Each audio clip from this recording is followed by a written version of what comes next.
Hi and welcome to my channel Natural Resting Face. My name is Vince, and through these series of videos we'll be looking at song composition, musical development.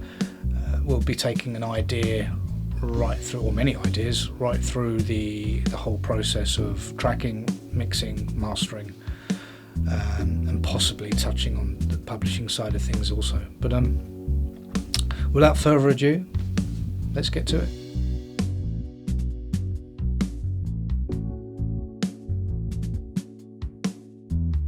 So I've made a list of 13 of the most important parts of the studio to focus on. I'm going to start with a desk. The desk needs to be something that's not only sturdy, but it needs to be height. If it's not height adjustable, it needs to at least be the right height. And that means if the desk isn't height adjustable, then make sure the chair is. Make sure you can get your knees underneath the desk, and what's important for me as well is because I play the guitar from the chair that I'm sitting on now, so it's nice that I can get low to the floor, so my feet are planted on the floor and the guitar rests naturally. You may not play the guitar, I don't know, so that's not really a feature you need to worry about. Make sure that the real estate space you have on the desk is big enough. And by that I mean you might think right now you're looking at your desktop speakers, you're looking at your interface, you're looking at your widescreen monitor, because they're the things that take up the space, any hardware you might have. I would suggest you go with what you need and then try and double it, because you're always going to encounter more gear, more things to go on the desk.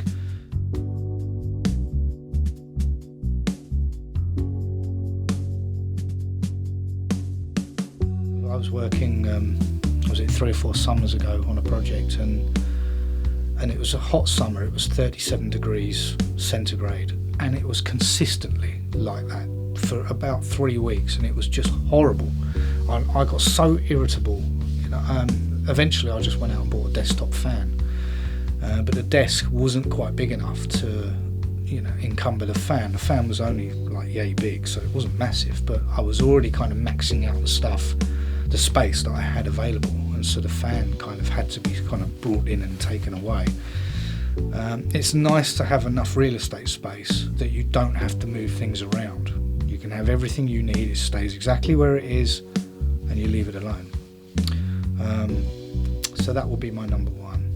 The seat as well, number 2.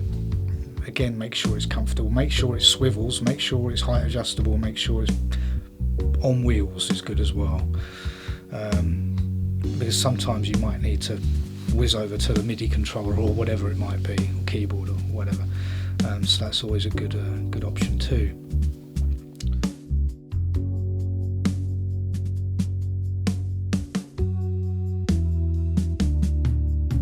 Okay, number 5. This is a bit of a strange one. I've not heard many people talk about it, but I like to feel quite comfortable in my working environment.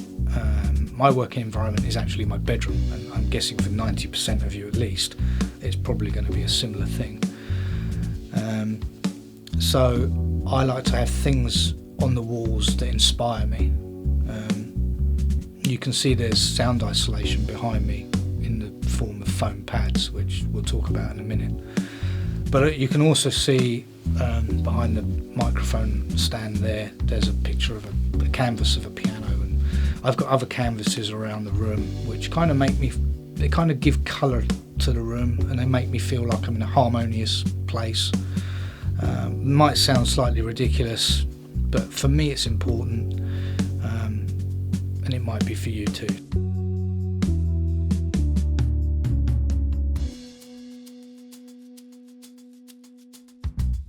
Okay, it's an age-old question, this one, PC or Mac. 10 years ago I would have probably said you're definitely going to be better off with a Mac. In 2021, and probably for the last 5 or 6 years, I don't think it really matters what you use. You just use use what you've got and what you're used to. And if you want to upgrade, stay on the platform that you know best.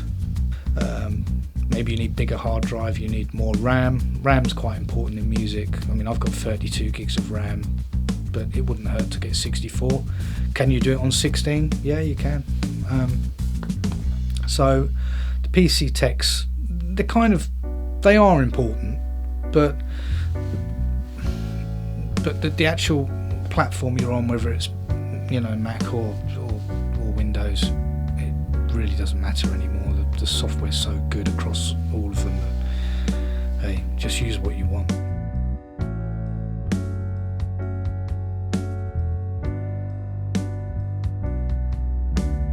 So now the contentious question of which sound isolation should you use. Well, as you can see behind me, there's some foam panel isolations. They're not panels, they're more pads really. They're the heavier type of pad, and they're the more expensive type. You can get different, not all foam isolation is the same. You can get some good quality stuff like this, or you could buy the cheap rubbish that you can readily find on wherever, Amazon, eBay, which is just, I'm not saying it doesn't do anything, but it just spend a little more money on you. If you're going to get foam isolation, spend a little bit more money on it. How much do you need of it? Yeah, quite a lot. That's the downside. So it does tend to kind of become quite overbearing in your living quarters. Is it the best form of isolation? No, I'd probably say if you were going to invest your money wisely, I'd probably say go for sound isolation panels. Simply because they're portable as well. You can take them wherever you go. Bass traps. This is where maybe things go off the beam a little bit. I think the people that actually give sound isolation pads, the foam variety anyway, a bad rap, are probably tracking live drums or live guitar amps. And from that perspective, I would say they're right, because these pads do tend to kill any natural room ambience, which with a live kit you do like a little bit of the room, and with a guitar amp as well. It's it's kind of part and parcel of the way it's always been recorded. So with so many foam isolation pads, you might take the life out of things too much. So I can understand why they get a bad rap from that standpoint. But really, from a home recording point where I don't track live drums, I use bias effects for the guitars, then this works for me. So before I put any up, I'd clap my hands, I'd get 120 millisecond delay coming back at me. It was like being in Sun Studios with Sam Phillips recording Scotty Moore's guitar, and you get that natural slap. It's lovely, but if you don't want it, you can't get rid of it. So putting these up, I don't get that at all anymore, which is fantastic for me. But hey, that's just my take on it.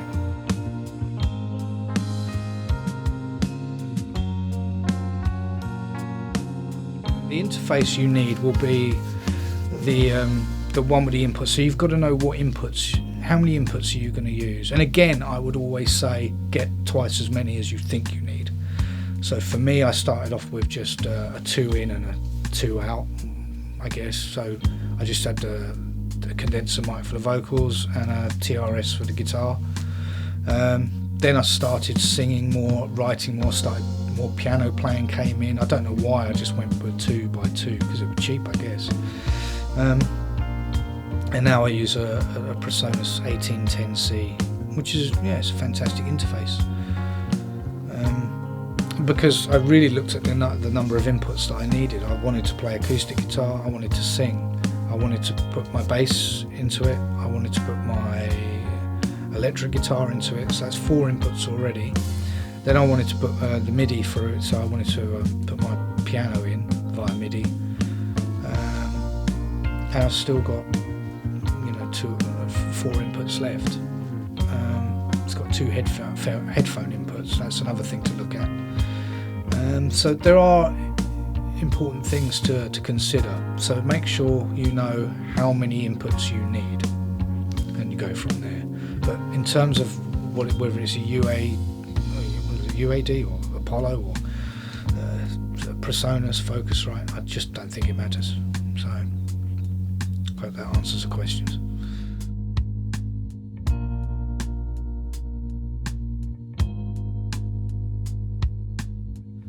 Well, let's talk about microphones. There are three types. There are condensers, there are dynamics, and there are ribbon. I would suggest probably just sticking with dynamic and condenser. Ribbon mics are nice, but they can go wrong, and they're expensive to fix if they do, and they're expensive to buy anyway. I've got two Rode NT1s. They're set up for my vocal and for my guitar, acoustic guitars. I've got an SM57, which you can mic up a cab with quite nicely. I've got a Sennheiser, and I've got an SM58. But to be honest with you, I only use the two NT1s, and that's all I use actually. I don't even think I use the dynamic mic. But it's nice to have an SM57. I've paid about £100, or 120, £130 here in the UK for an NT1. So I think at that price point you could probably buy, I don't know, a dozen different brands that will all be as good as each other. I don't think there's a lot of difference in the sound between each one. So yeah, I wouldn't get too hung up about the microphone itself. The only caveat I would say to microphones is make sure you invest money in decent cables. Get decent XLR leads. I mean, Hoser do some nice mid-priced ones. I used Van Dam with the Neutrik connectors, Neutrik, however you pronounce it. And I for a 5 metre run or a 6 metre run, I think I pay about £40 here in the UK, get them made customly. But the Hoser ones come in at somewhere around 25, something like that. They're a little bit cheaper, but I think they're probably just as good.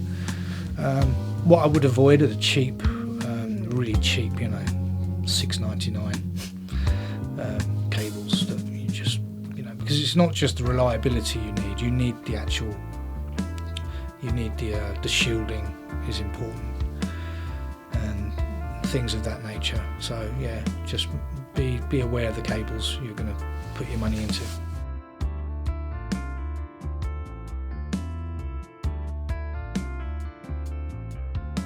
So let's talk monitors. How do we make this brief? Again, if you're spending somewhere in the realms of £300 to £400 on a pair of 5.5 inch, 6.5 inch monitors. I mean, whether it be KRK, I've had Tannoys, I've had Yamahas, I've now got RCF Ira Pros, and I think I'm going to stick with those. Yeah, I mean, again, I think you're fine with any of those brands, and more brands are just not springing to mind. I know the Adam makes some great monitors. Oh, the Callis, the Cali L6s, they get good write-ups, good reviews. But they're all good. I mean, it's the most important thing about your monitor is can you listen to your monitors and know how that sound is going to translate on your hi-fi speakers, because it will be different. It will be vastly different, probably in some cases. So it's learning your monitor. It's not really, is this monitor good or not? It's, do I understand how this monitor reacts to mixing, playback, how that translates now into the car or into or again your hi-fi. So I think if you're spending anywhere between £300 and £500 on a set of near-field monitors, you're good to go.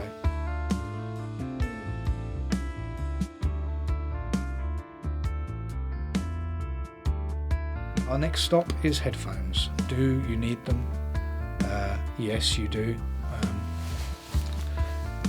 If you're only going to invest your money in one pair of headphones, I would look at the closed back variety. So when you're tracking your vocal, you're not getting as much bleed from the headphones into the microphone. I do have a pair of open back headphones that I use just for practicing the piano late at night, not to upset my neighbours. Beyond that, I don't use them. I just use the closed back. I've got some Beyerdynamics DT770, I think a 250 ohm. Actually, they're behind me on that top of that speaker there. Yeah, I only really use them for tracking. I don't even mix with headphones. I might put them on when I think I'm happy, just to test it, just to see how it sounds. The thing is with headphones, they're always going to give you a better sound than you actually got. Well, that's what I find anyway. You take them off, you listen to the speakers and you go, oh, I prefer it through the headphones. And that's pretty much with any set of headphones, I guess. Just the physical proximity of the speaker to your ear. But so yeah, but you definitely do need them. Again, though, I wouldn't spend more than 110, 120 quid on a pair. Quid is slang in the UK for pounds. But I guess they're relatively similar to dollars. Yeah, so I wouldn't invest too much money. Anything from maybe £50 to $120 is more than enough. So.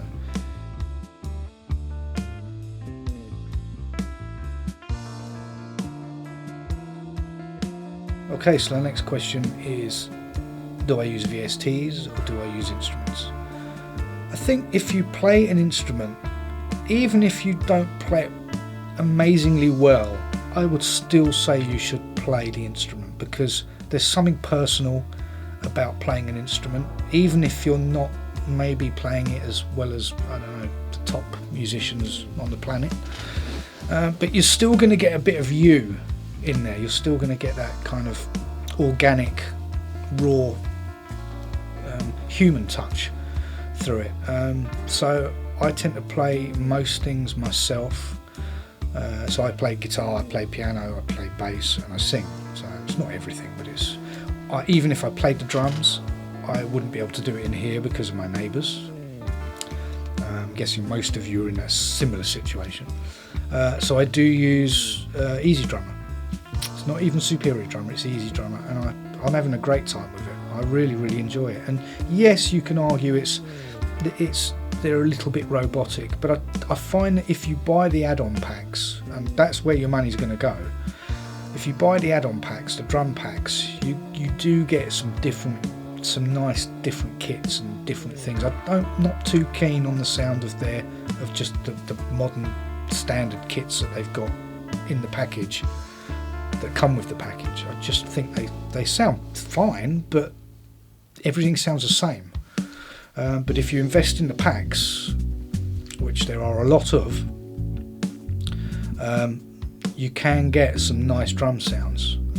So again, they get a bad rap, but there's probably many songs that have been produced on Easy Drummer, and you'd never even know. So, and at the end of the day, they are played. All those patches are played by real drummers, real session drummers. So you could argue, well, how much of a VST is it if it's actually being played by real drummers?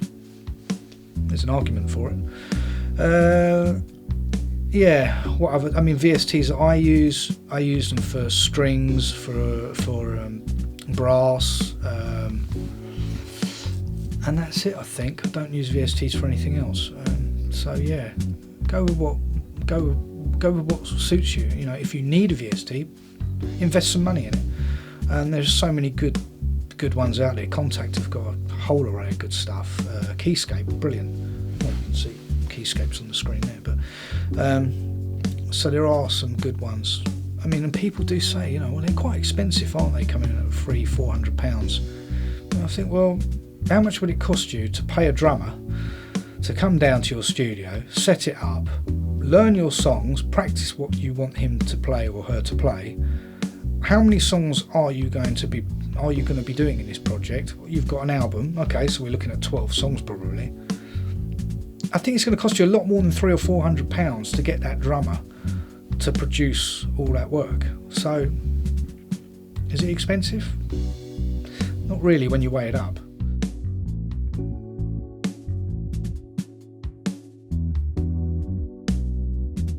We've arrived at our final stop, power conditioners. Snake oil or not. I'll try and put it as simply as I can.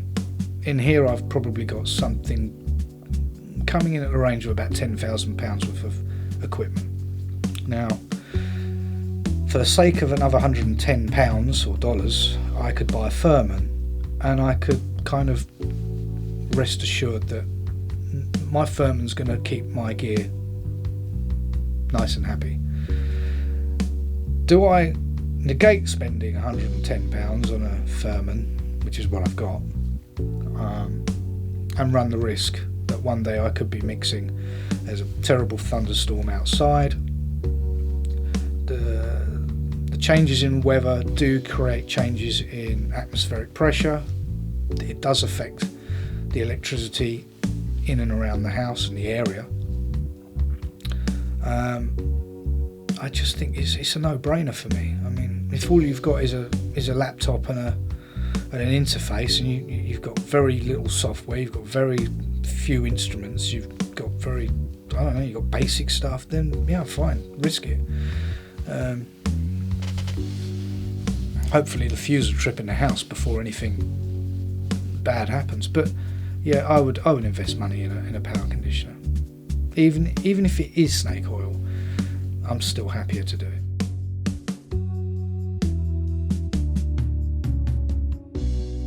So anyway, thanks for watching. I hope you enjoyed the video. If you have enjoyed it, be sure to like it and subscribe. As I say, there'll be more videos on a weekly basis about song composition and all the finer elements that go into building songs, from the initial idea right through the whole process. I'll probably do a few tutorials. There are better people, more qualified people out there to do those sort of things, but I might delve a little bit into it. So thanks for watching, and take care of yourselves, and I'll see you again soon. Cheers.